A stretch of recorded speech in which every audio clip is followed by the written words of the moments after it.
Hey guys, so I'm Brianna and I'm going to demonstrate my final project feature. And this is the front and here's the back. Oh, let me show you guys. So, yes. So, I'm going to show you everything that I've learned and what I've taken into my real life world. And let me show you the first one. So, the first one is communication. Communication is really important with everything. Without anything today, jobs, class, everything, you always need to communicate. Communication is so important. And I didn't realize how communication was this important and how everything relates. All of these chapters relate to just communication. And it's crazy how much a person can think or change or believe. It's just crazy how communication can get messed around. It's just crazy. So I drew these two people just thinking before they communicate. And that's something that I do. And I relate to that because before I even communicate with someone, I need to think about what I'm going to say and what kind of tone I'm going to use. The second one is culture and gender. I drew the world because we're all from different places. Our families are all different from regions, places, countries. And I drew culture and gender because it's important how all of us communicate with each other. It's important how people in Mexico communicate. It's important how crazy people in China communicate and us. It's different and it's I like the variety that we have because that's what makes us as a whole entire world together because all of that is so important to us and how we learn from everything. So I drew that because it's really important. Interpersonal perception. I printed out this picture and it's someone that has so many thoughts. And that's something that I can relate to because I have so many thoughts going through my head when I communicate with someone or something. And I just have all these thoughts and I don't know what I'm about to say, so I have to process it all. And I can definitely relate to this, and I'm sure a lot of people can because, I mean, we have so many thoughts. I have anxiety, so what?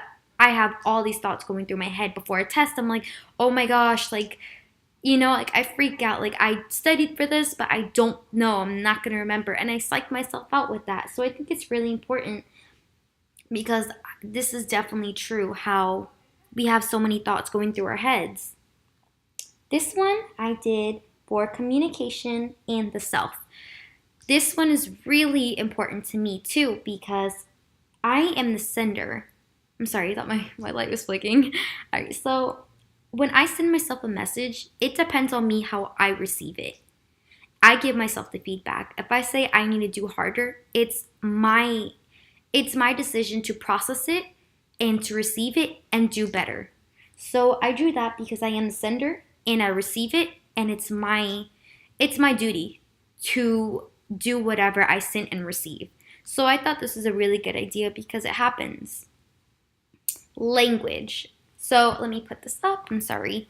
So this one is really important. Oh, this one is really important. I drew the ABCs because language is really important. We all have different languages, just like culture and gender. And it's really important because that's what makes the world a better place. I like all of us having different communication. It's great. There's different people that you don't expect to have the same communication as you. And it's just great. I drew that. And language is really important. I mean, I actually need to work on my Spanish, but other than that, like it's definitely it works with communication because we speak English, we speak Spanish, there's different types of languages out there that just makes the whole world very diverse and it's really great how we all communicate with each other. I'm going to show you guys my back of it. So this one is nonverbal communication. And this is a problem that I definitely have that I got to fix. So well, let me show you. So this is a mad person. This is a happy person. This is a sad person and a shocked person, surprised. And with nonverbal communication, we it's something that we don't say, but the way we express things. And I'm the type of person to like when I'm mad, I don't just say I'm mad. I throw a fit. Or when I'm sad, you can tell I'm sad. I don't even have to say it. You can see by the look on my face. And that's something that I've learned trying to learn in the process of it. But I drew this one because it's a good idea because it relates to me a lot on how I am.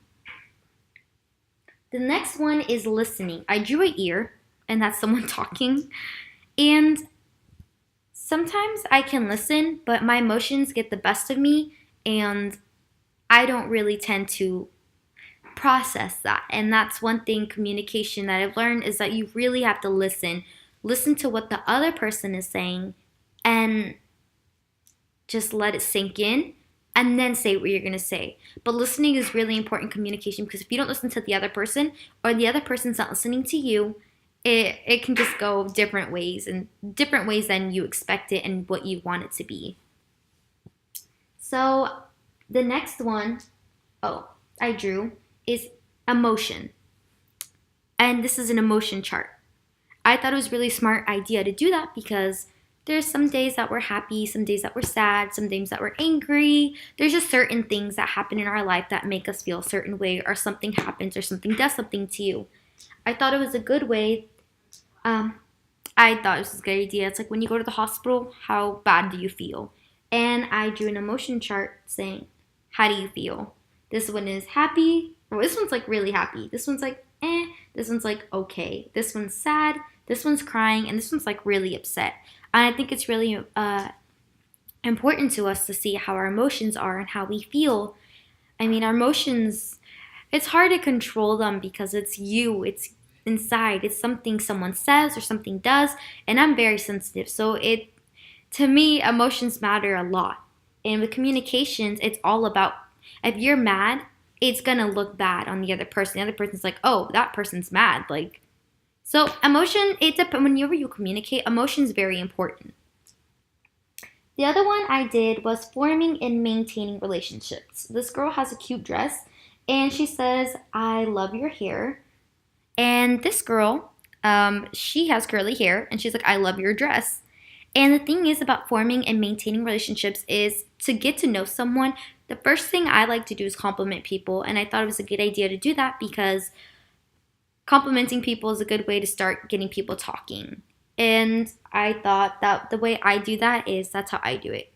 I'm a very shy person, but I like having friends, and what I do is that. So, yes. The next one is interpersonal communication and close relationships. Now, I drew a heart because this is exactly everything. You can have friends, family, a girlfriend, boyfriend, coworkers, pets.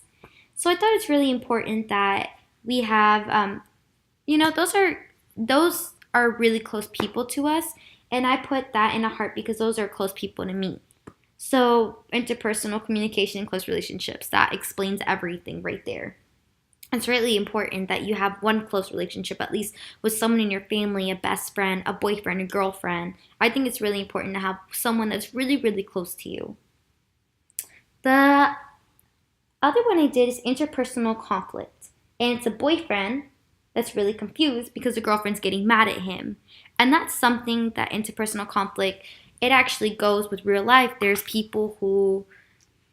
like girls who see guys who look at another girl and she's like, what the heck? And then, this is my example. So there's like a guy and he's like, what the heck? Like, why are you getting mad at me? And this girl's like, because I saw you looking at another girl. So she's cussing at him.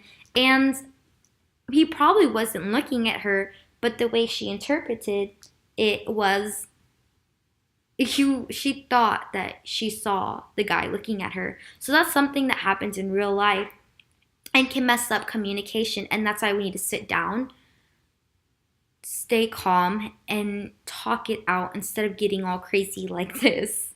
So I thought this was a really good example of interpersonal conflicts. So the last one, these are text messages. And I can try to go close. This is deceptive communication. So there's a girl named Emily and Miley. And so she says, Emily, the messages says, hey girl, what are you wearing to the party tonight? And, sorry, let me go this way. Okay, let me see. What are you wearing to the party tonight? Katie, there's another girl. She says, I'm actually not going because it got canceled. Didn't you hear? And Emily's like, oh, okay. So then Katie texts her other friend Miley and she says, "Guess what, Miley? I lied and told Emily that the party was canceled." And then Miley was like, "Oh, ha ha ha, good." So the thing about that is deceptive communication is exactly like that. There's people in the world that's really cruel and there's people that lie, and that's something that causes that. It's just as like blackmail. I want to do that example, but that's another example as deceptive communication, blackmail. Like if you don't do this, well, I'm gonna tell your mom this. It's just something messed up, and it's true in communication. There's always it's like the game telephone. You say something, and it just gets tossed around. And I thought it was really rude that this girl, Katie, she says she's not going because it got canceled, but she lied to the girl Emily. So I thought deceptive communication is exactly like that, and it's just messed up. So, okay, so I wanted to say one relationship that is good is with my mom. And one thing, or she's my best friend. I tell her everything, literally everything. And one thing that I've learned to make it, or one thing I can to make it better is when I move out to definitely keep communicating with her and call her every day. And that's something that I really don't want to lose the communication with my mom. She's definitely my best friend and I love her, and that's just something I don't ever want to lose, and I'm going to make it work with her forever. And one relationship that I definitely need to work on is one thing that's really hard is being a teen mom. Definitely, I'm 19, and with my boyfriend, it's definitely hard because we have a kid. You know, we're still in school, and it's hard. Like going on dates and having a baby. My baby's 7 months, and it's definitely hard to communicate. It's like if he doesn't pick up something, I get upset, and definitely all of this I can definitely relate because my nonverbal communication is I assume that he knows because of my mood and I don't explain to him.